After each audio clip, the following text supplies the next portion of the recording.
We're getting back at it again.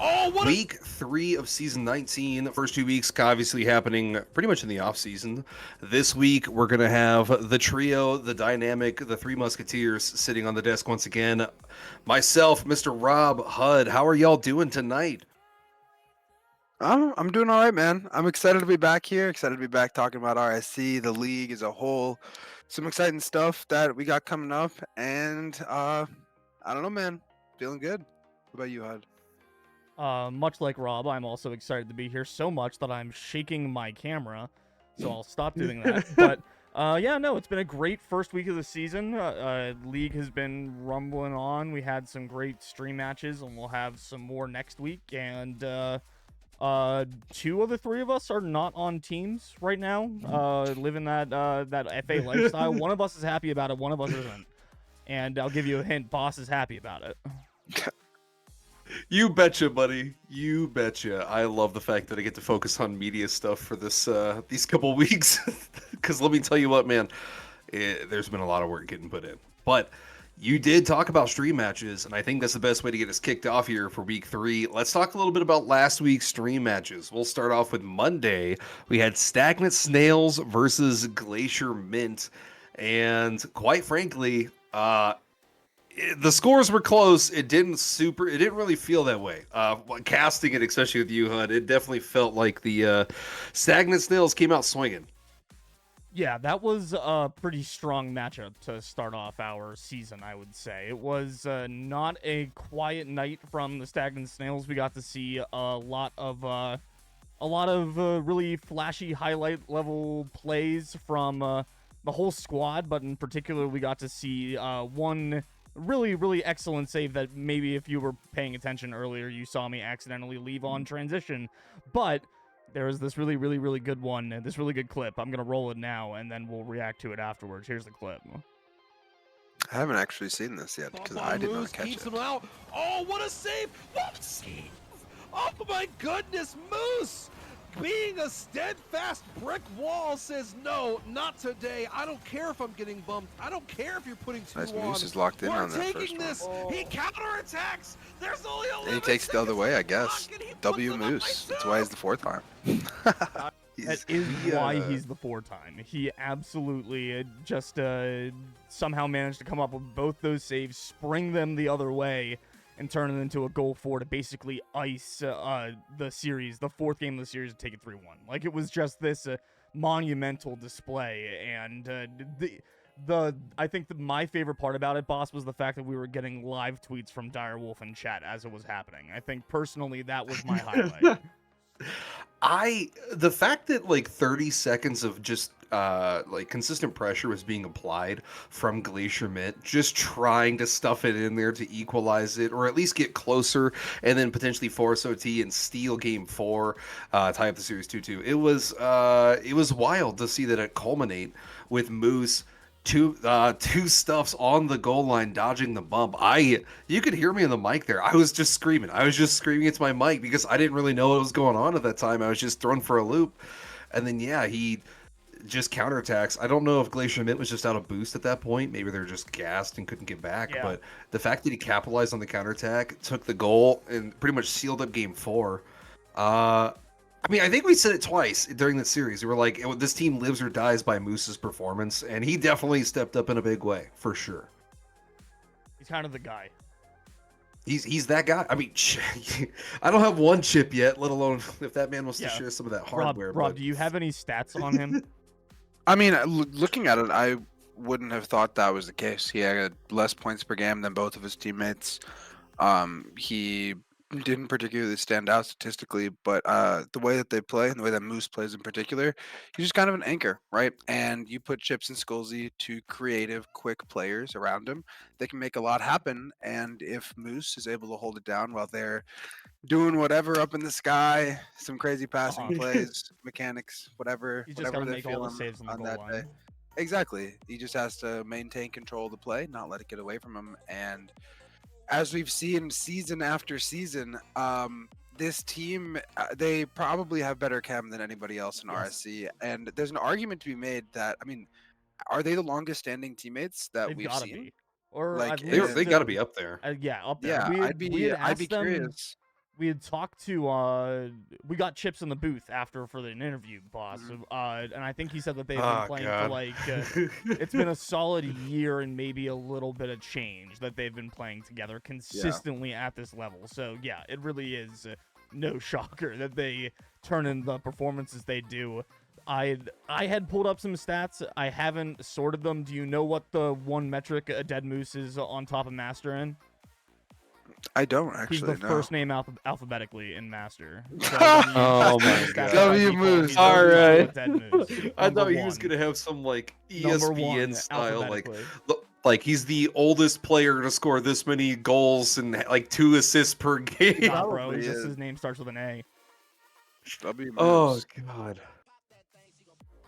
But yeah, I mean, I'm not surprised that team, especially week one, right? You got all these teams that are freshly put together. I mean, if you're gonna jump out on people, I mean, they have a bunch of cap space left again. They love it. They love the fact that it's kind of these three against the world. No pun intended, but they got a chip on their shoulder. They just want to go out, no expectations, and surprise people, right? Put up stats, get some wins, and it's what they're doing. 6-2 so far. They're looking good, but Yeah. that's where the chemistry is in, right? These early matches. So I'm curious to see if they'll continue to keep that up because again, there's a lot of cap space being given, but if anyone can make it up, it's this group of three. So For Yeah. sure. For sure. Lots of Well- a Dead Moose praise. We should talk about something else quick. I was gonna say we could move on to the next matchup, the for 10:50 slot for Wednesday, which would have been Metal versus Spearman, I believe. You would be correct. Cool. Well, let's get into it. It was kind of a one-sided performance up until game 4. Metal taking game 1 3-2, taking game 2 3-1, taking game 3 4-0, and then for some reason game 4 getting the flip, losing 3-0. Yeah, it was another kind of a lopsided match, like you had said from the first one.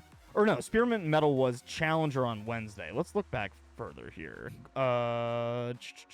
Oh no, yeah, that is challenger on Wednesday. That's just the first match. We're on the next match day. My brain is too slow, not working, looking at too many things. Yes, I'm trying to remember because I was there, and I'm trying to Were do you? my best. I think I was there. I was producing this one, I'm pretty sure. Or there to back somebody up producing it, or casting the second game. That's it. I cast the second game. That's why I right. don't You guys had to remember. split it. That's why I That's don't remember right. what's happening here. Yes, no, it was another kind of lopsided affair. Spearmint definitely had the upper edge, but you know, these early season matches are always so you know, and especially when you're throwing a fresh team on stream, it can be very like tenuous, just the chemistry and the grasp that some teams have. But if I'm remembering correctly, I remember hearing lots of talk about the FIA, but I do have to admit I don't remember much of that series. I'll talk about more of the next one. well, what I'll say is from looking at the numbers, you mentioned that Spearmint looked like they were ahead. They ended up losing it 3-1 with Metal statistically being a little bit more dominant. Metal having 3 more shots per game and an extra goal per game on them. And having probably the most handsome player in Challenger in Chulane. Incredible mustache, incredible facial hair overall. Just a monster. If you round out a team with a mustache like that, you end up with a 3-1. But statistically speaking, they didn't have as many saves, didn't need as many saves, right? So you have a lead in points, a lead in shots, a lead in goals, a lead in shooting percentage, a lead in assists. So Metal, statistically, again, I wasn't here to watch this one, but statistically looking dominant in every category so far. Well, and I'm glad you bring up the stats here because as I'm looking at this here, one of the things I noticed when I was watching this series, Metal was pathing significantly better. They were maintaining a lot more small pad usage, and it definitely reflects on the score sheet here. For small pads gained, Dafia 67 per game, Tulane 60.67, Fighter Yeah. 60.33, and then the starters coming from Spearmint, you've got 55, 54, 54. So I mean, it's a massive gap. I mean, were you talking? Yes, it's only 6 per game, but that's They had 72 the top boosts more 4. to your favor. They Yeah. had the top 4 players in the lobby. 4 out of 8 played for medal, and 4 out of 8 were 1 through 4 in small pads, grabbed on average. So, I mean, it could be as simple as that, right? If you have more boost, you're able to get to a ball just a little bit faster. You're able to make a save you might not be able to. You're able to recover a little bit more. You're able to keep your momentum, your speed, and you look at that. Boost advantage means a lot, and that could have been the difference this day between a 3-1 and a 2-2, maybe even a 3-1 the other way. For sure. And I mean, this early on in the season, when you're talking it's only match day 2, this is definitely something that Spearmint can work on and potentially get better at and fix going into match days 3, 4, and 5. And hopefully this could be, like you said, this could be that one thing that really turns it around for him. Absolutely. Well, I think this leaves us with one matchup to talk about, and it is far and away the most lopsided matchup that we saw. Yeah. Cheese Pizza and Gallery Guild 4-0, but it's not your typical. I mean, they won game 1 6-0, won game 2 6-0, won game 3 2-1, and game 4 2-1. So they scored 16 goals and let in 2 on the day. That's got to be tough if you're the Gallery Guild trying to come back from that. Outscored by 500 points per game as a team, outshot by 3, outscored by 3.5 per game. Cheese Pizza shot 50% on the day. Gallery Guild shot 8.7. I think it's really as simple as that. That's the number you can't look past. Oh, HUD, maybe? You might be muted, HUD. I am muted. I pushed the button and then I forgot to unplug it. Thanks for catching me early. The biggest thing with that Gallery Guild Cheese Pizza matchup was that Gallery Guild was playing with the captain of their amateur team subbing up to fill in for a third that had fallen asleep before the late game. So we had a late call up and played valiantly, and that's kind of why the gap you can see began to close as the series goes on. It started out 6-0. It was pretty wide. Getting more comfortable. Yeah, Cheese Pizza rotated their players through, but as the series went on, definitely you start to see Art Guild, the Gallery kind of climb back into it there and just come up a little bit short. Maybe another game or two they might have stolen a win away from it all. But in a little bit of a tough situation, but played it out on stream, which I think is commendable. Down not your best lineup early in the season, and having a challenger or an amateur player come up to contender and perform pretty well, actually, to the point where it wasn't immediately obvious that was what the case was until about match 3 when I had confirmed it after seeing it in chat. Like, it was very impressive from your bad kitty cat that subbed up. Played very well. The series did start with 2 6-0s. I think what's commendable is that they kept their mental and were able to come back instead of saying, oh man, I'm clearly outclassed. I lost 6-0, lost 6-0. I should just give up. I think it's cool that they were able to lock back in and keep it to 2-1, 2-1 in the last 2 games. So a lot to be said for that. So shout out. Definitely. You. And I don't know, do we know, has your bad kitty cat played in RC before, or is this their first season? Because I'll pull up the SPV lookup sheet. I mean, I try to follow as many players as I can, and obviously with there being like 1,100 players, it's kind of hard to know everybody's name. There's just a few. But if this is their wait, what'd you say, HUD? There's just a few.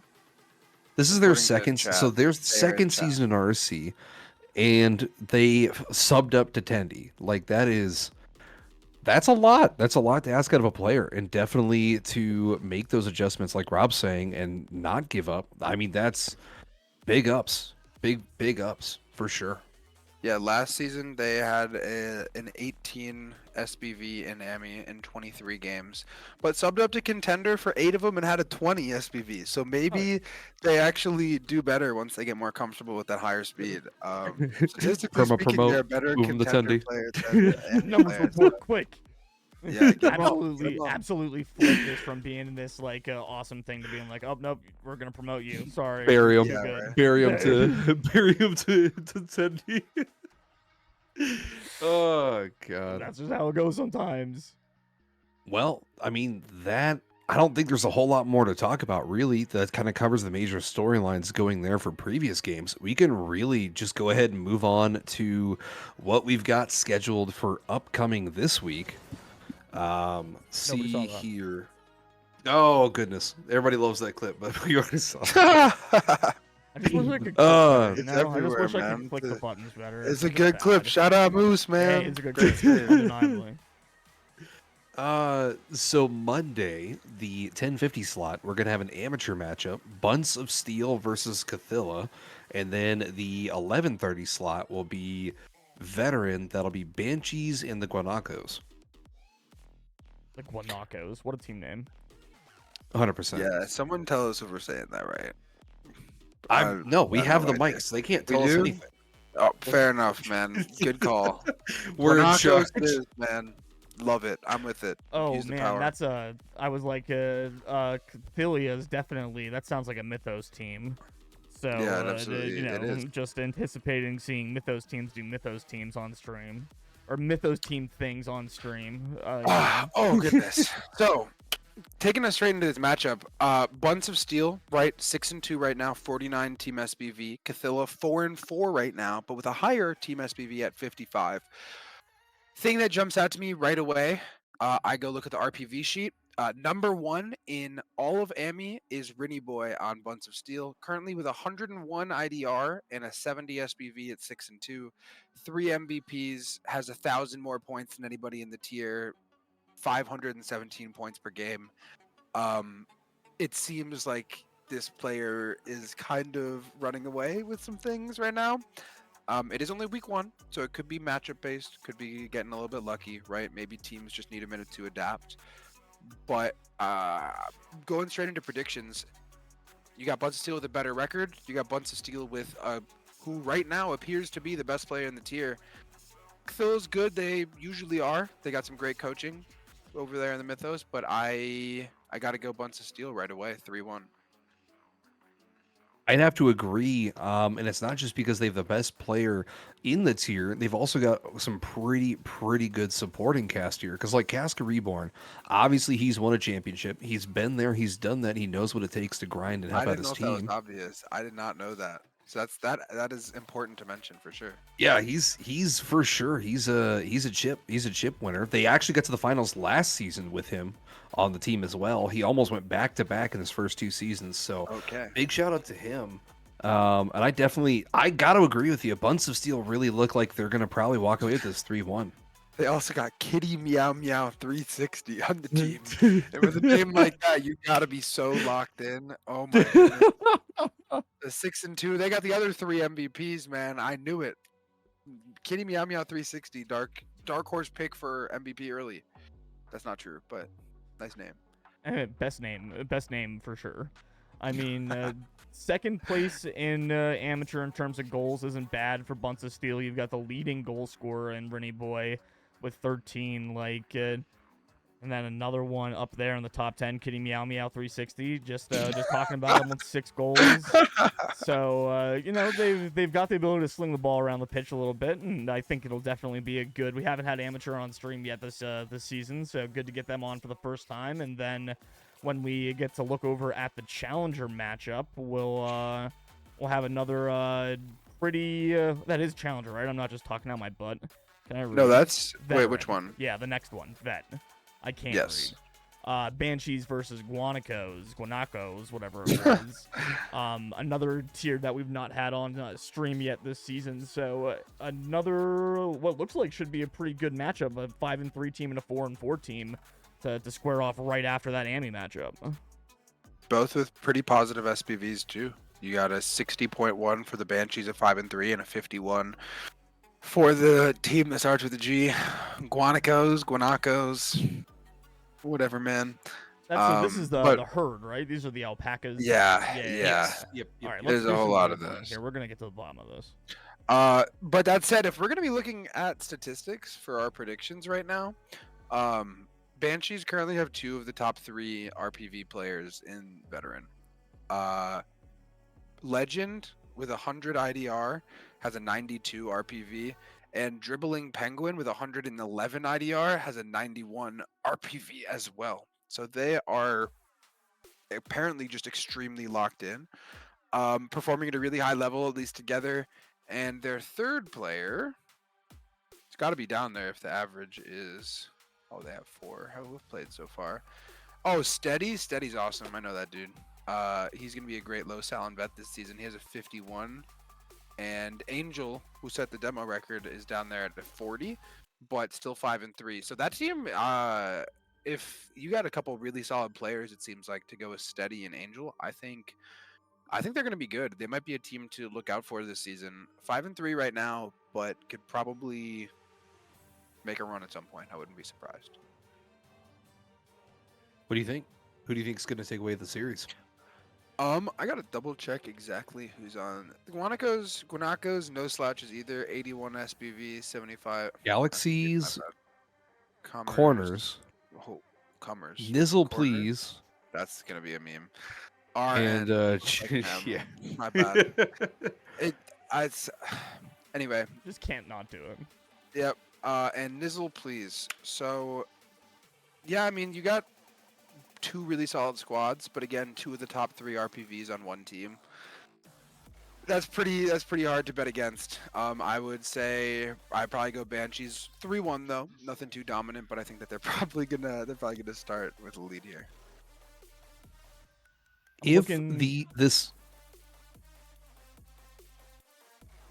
Go ahead. My bad. We both just waiting for the other to continue with her thought. I'm looking for Angel's demos right now. I'm looking to see if Angel is still running the table with demos. Here's demos inflicted. It's all the way at the very end. That's why it took me so long. Yes, Angel leads veteran with 29 demos. Just to continue to reiterate that the record that they set was not a fluke. So that's probably, might explain why their SPV is a little bit lower, but they still are successful 5-3, literally 11 more demos than the next in the tier. Yeah. Well, and that's going to be kind of a big thing, right? So last season, something that the Banshees had to deal with was any team that they could easily tilt early on because they were running Angel and then they were running Brames. Brames was the 3rd highest demo person for a while in Vet as well, which was wild that they were paired on the same team. But if they could tilt a team, that team would immediately go down. They could get some free games and move on. But if they came across teams that could keep their mental, avoid the demos, not have their rotations be pushed out of whack, they were losing games. Unfortunately, they were just dropping it because they weren't able to kind of pack up the goals to follow their demos. So realistically, I think that's going to be the same thing this season. Hopefully, Dribbling Penguin and Legend offer that offensive, focused mind to the team. But I think it's all going to be live or die by the demos again. And Guanacos, I think, are going to go 3-1 because I think they're going to be able to avoid them. Interesting. Yeah, Tulane, your math is correct, and they have played all 8 games. So 4 per game clip right now for Angel to start the season off. So we'll see if the demo numbers stay up there, but yeah, 4 per 5 is pretty impressive. I think it's a little lower than their pace last season. That's 4 per game would be like 256 for the season if they played every game. Yeah, so that's wild. Like, what did they have last season? I know it was around there. I think it was like 280 something, right? So yeah, I mean, not far off their pace from last season. But they have the reputation now, so players are going to be looking out a little bit more than they were. So I'm expecting that number to naturally regress to the mean a little bit. For sure. I think we've covered those pretty well. We can move on to Wednesday here. Just keep this plugging along. 10:50 matchup's going to be Contender Hippie Haunters versus Pastry Pioneers. I mean, I'm just going to go right into it, right? I clearly have a formula with these things. Whoever has the more players with the higher SPV, I normally think is going to win. Obviously, early season, there's a little bit more noise in those numbers, very small sample size. But right off the bat, Hippie Hunters with the 61 SPV at 5-3, Pastry Pioneers with 53 at 4-4. And Hippie Hunters have 3 players in the top 10 or so. 67, 66, and 65. So, I mean, that's well-rounded. Well-rounded normally wins in the lower tiers. And that's 3 players playing at a high level. I also, before we talk about anything else, got to give a shout out to my guy Balance. Goes to college with me, and he's been grinding for a bit. Bro is 7-1 in contender right now with 89 RPV. So quick shout out to the homie. Hell yeah. But Hippie Hunter's looking really, really good. We're really well rounded right now. That said, Pastry Pioneer's not far behind. I have a good feeling this series is going to split 2-2. I don't believe, from what I've seen, that either side really has, obviously when you look at the stats, Hippie Hunters are 5-3. They are higher on the RPV there, but I don't think either one of them is like that super dominant Tendy team early on. I think they still need a little bit of time to develop, and I think we're going to see just a pretty well split 2-2 here. Looks like it. I am writing would these down, by the agree. way. Looking at the underlying stats, they're pretty even. Pretty big spread in goal differential. Hippie Hunters with +11 and Pastry Pioneers on a -2. So definitely something to keep an eye on there.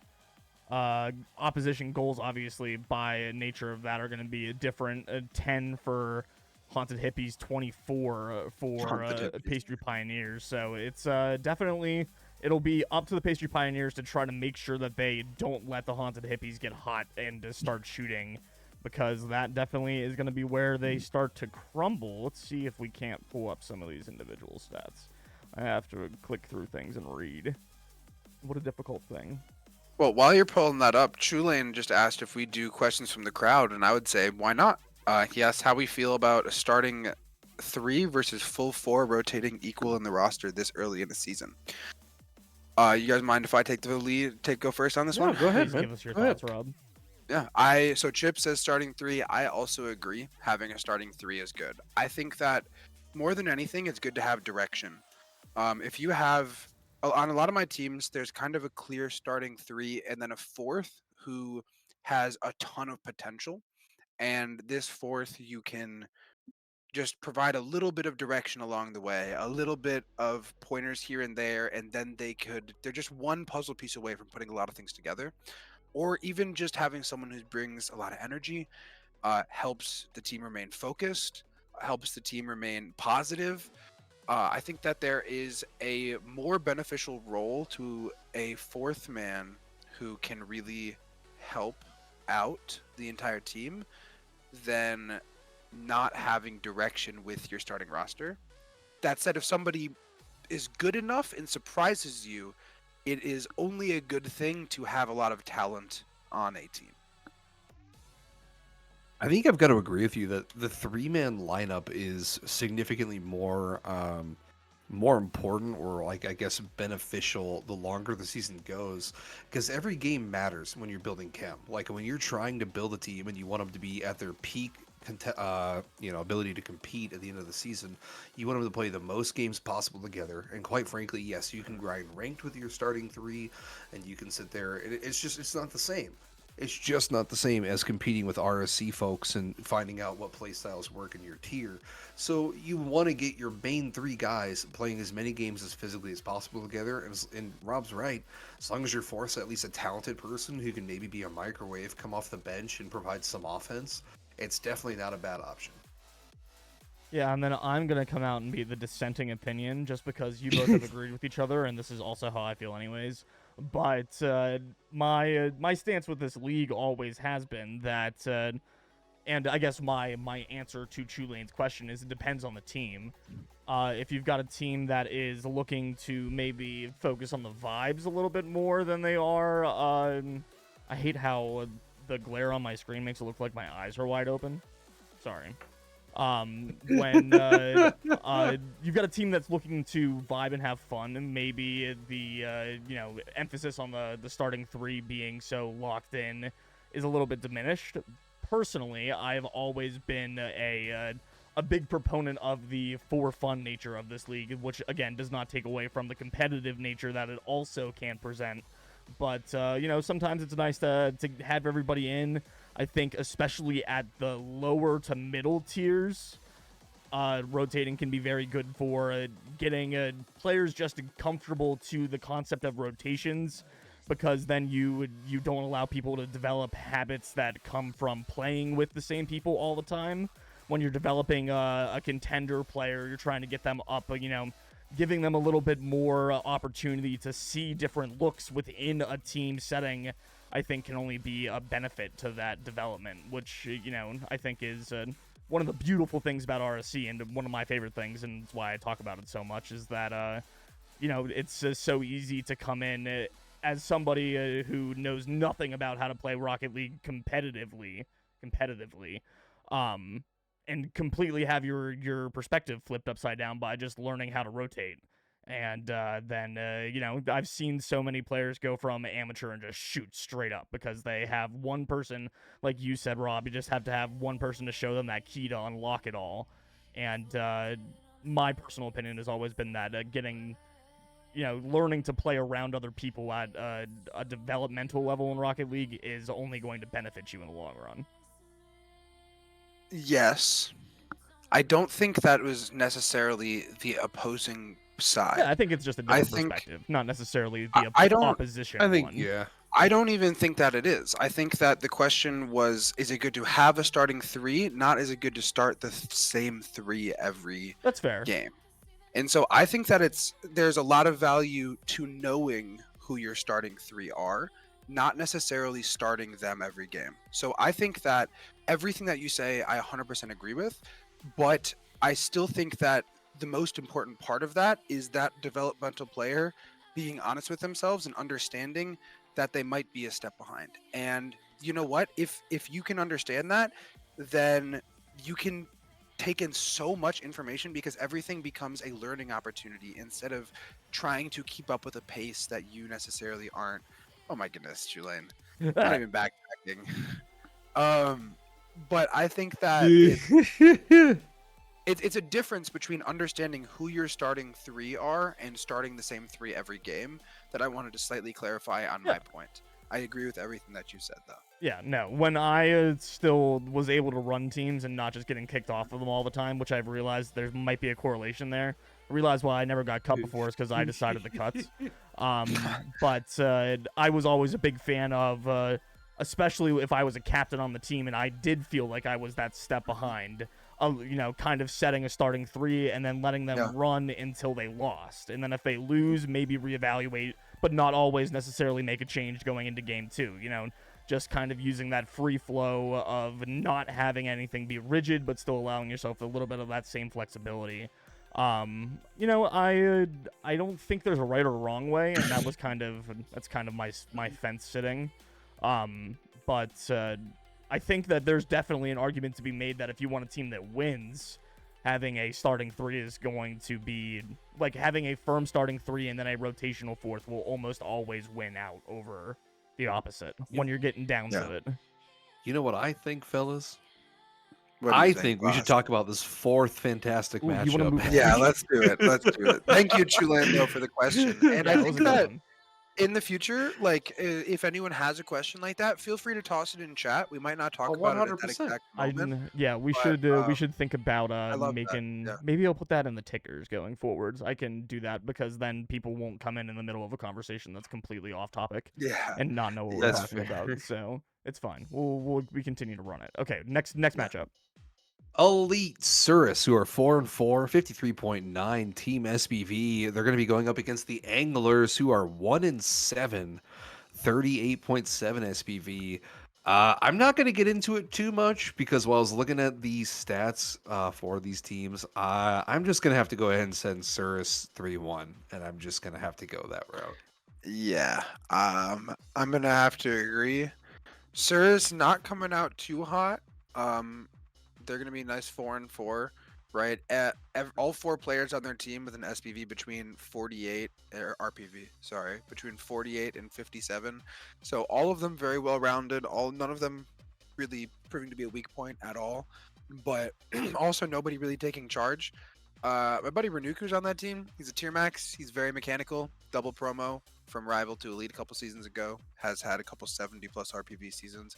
A little bit surprised to see him at 4-4. And with 50 only 57 RPV, right?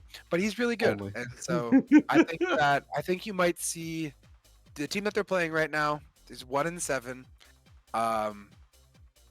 It might be one where the extremely mechanical player at the top of Elite kind of runs away with this. I might call it a 4-0 as well. I would be inclined to agree.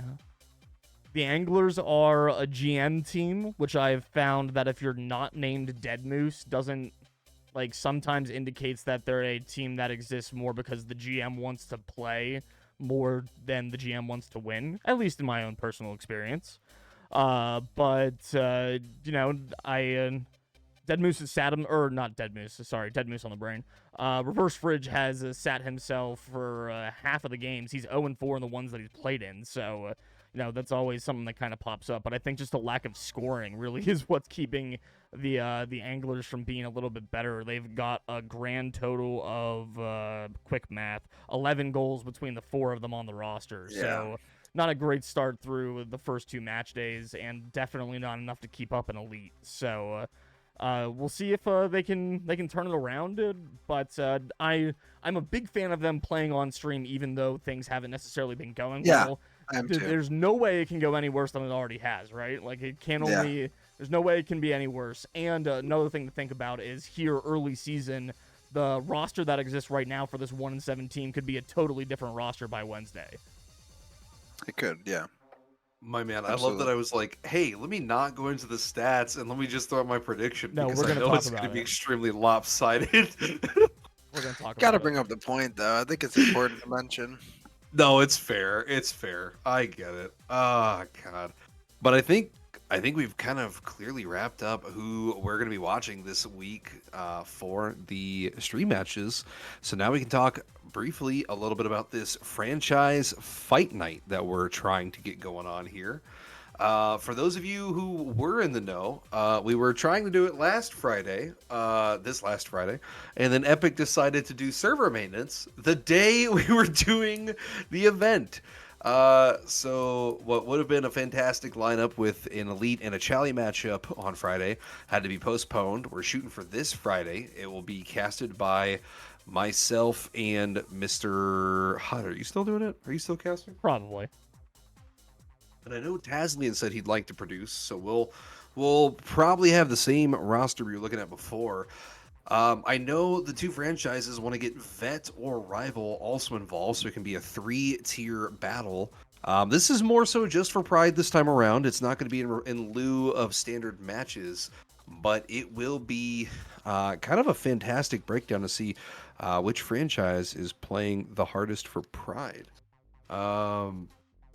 For sure, though, Rob, there's a chance that this could potentially take the place of Monday matches for these teams, going forward. I mean, really quickly, I just got to say, if there's anybody who I trust to play their mind out when it doesn't matter, it's Roxy. He's been playing a lot of Rumble lately. He's like GC3 in Rumble. So, I mean, he clearly is really good at caring about these matches that don't matter.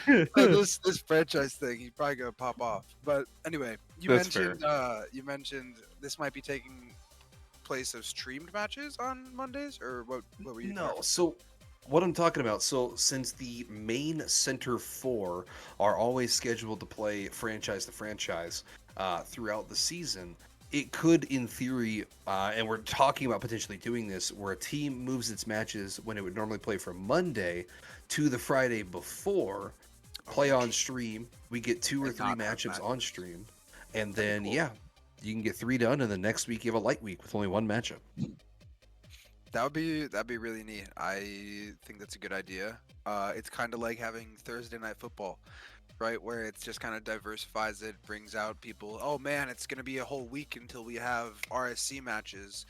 Oh wait, Friday there's a game. Oh, how neat, right? So it's cool. It's extra. You don't have to wait a full, like 5 days from Yeah. Wednesday to Monday. I think that's neat. Agree. Sign up for things. If you have an interest in it and we start doing it, please God sign up for it so we can keep doing it, because nothing kills these things faster than us having an idea of like, hey, we're gonna do this, and then we think it's awesome and people think it's awesome for a week, and then they don't think it's awesome anymore and they stop signing up. So please continue to sign up for these things when we've got them. I know we've got a lot of things in the works. Events committee's got a lot of things in the works. So the biggest thing to making these things happen, as my plea goes out to the people of RSC, is just to keep signing up for them so we can keep putting them on, because the only way for them to go on is for all y'all to come and play in them. So please, please, please, please, please. Well, that pretty much wraps up that. That was, I mean, it's a really short conversation point. We'll see Now we how get to that talk kind of about plays you out. more, boss. Oh, I know. It's all the only thing I love to talk about nowadays is myself. At least you're self-aware. That's true. That's true. uh, This week, I was challenged about 2 months ago to a 1v1 via Hot Sauce, well, Rocket League, with Hot Sauce being a punishment by the man, the myth, the legend himself, Mr. Chulane. And we finally hammered out a day when we're going to be doing it. It will be this Thursday. We're shooting for 9 p.m. Eastern. We've got it on the events, so if you're intending to be there, make sure you mark that event interested so we can see kind of what we're looking at. Chips will be producing for us, but how it'll go, we'll probably play a few matches. First couple matches we'll play with Tabasco, starting us off light work, so we're not, regretting the next day. Then we'll move on to probably something a little bit hotter in the middle. That'll be... Duncan can't handle the heat. I love that statement. Highlight The message middle, did its job. the middle hot sauce will probably be something a little hotter, and then we're going to be finishing with something that I love near and dear. This beautiful hot sauce is not sponsored for us. A little It's bit more not to on left camera. there. Let me move this over. Yes. Yep, I noticed that. So this is. Oh, I gotta probably blur out that word there. That probably shouldn't be on stream. Nah, screw it. Nobody cares. This is called Whoop Ass. It's a Carolina Reaper based hot sauce. It's 1.2 million Scoville. And for those of you who don't know, this is normally a jalapeno is like 5,000 Scoville. So this is kind of hot. This is gonna be great. Kind of like you, and- boss. Yeah, kind of hot. Okay. Okay, buddy. Anyway. No, I'm excited. I've been working with events committee and trying to like figure all this out and start doing just some fun show matches. Rob, do you have a prediction, I guess, for this week, me versus How many? Are we playing a series? Is it a one game? It'll probably be a series. It'll probably be a series, or at least till one of us taps out. What is it? Best of 3? Best of 5? Well, we should probably do best of 5. Or All we right, could, best of no, 5? we'll probably just do 5 full matches. We'll just do 5 full matches? Yeah, because I mean, I gotta make sure at least one match is with this. Fair enough. I would probably say Chulane wins all 5 games, to be honest. That's fair. I think that Chulane gaps. I think that he can handle the heat.